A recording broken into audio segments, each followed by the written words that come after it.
يسمونه سلاحا بسيطا وعبثيا، ولكنه سلاح عبقري ليس مستوردا، لم يشتريه الفلسطينيون، لا يتحكم فيه الأغيار. هو الآن بدأ شيئا تافها في نظر الغير، هزيلا، ولكن إن إسرائيل لا تخاف أحدا مثل ما تخاف الذكاء الفلسطيني. إن إسرائيل تعلم أن الشباب من أهل الخبرة، من أهل العلم والمعرفة، سيطورون هذه الأسلحة. إنهم ينطلقون من العدم، من صفر. منذ مدة لم يكن لديهم لا صاروخ قسام ولا شيء، كانوا يضربون بالحجارة. الآن صنعوا الصواريخ كانت قريبة المدى. الصواريخ يوميا تبتعد، وإسرائيل لا تعبث. إسرائيل تخاف من تلك الصواريخ التي لا يخاف منها بعض العرب. الصواريخ هذه يعرفون أنها إذا وصلت اليوم هذا المدى فبعد سنة ستصل مدى أبعد، وإذا وصلت الآن عارية يمكن أن تصل غدا وهي تحمل شيئا آخر من السلاح.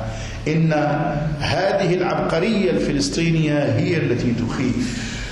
ولذلك أقول حيثما وجد الدارسون للعلم، الدارسون للعلم الصحيح، للعلم الذي يكون القوة، فإن ذلك هو الرد الحقيقي على إسرائيل وعلى غير إسرائيل.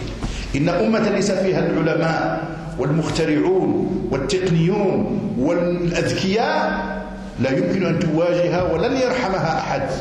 إننا نحن نعلم أن تخلفنا ليس هو القدر النهائي فينا، إن تخلفنا تخلف مرحلي. هو الآن يرفع بشبابنا، بأبنائنا، بالذين يدركون قيمة وجودهم في الأمة، والذين يعملون ليل نهار من أجل أن يطوروا هذه العقليات التي تخرج من مثل هذه المؤسسات. هذا شيء ثمين، هذا المستقبل، هذا الأمل، هذا الرجاء. في بعض المرات نرى أن هذا الأمل يمكن أن يشترى منا، يمكن أن يقتنص منا، يمكن أن تأخذه جهات أخرى وتفتخر به وتباهي به. ربما نحن كنا عاجزين عن استثماره وتوظيفه، لكن هذه العقول هي عقول أبنائنا.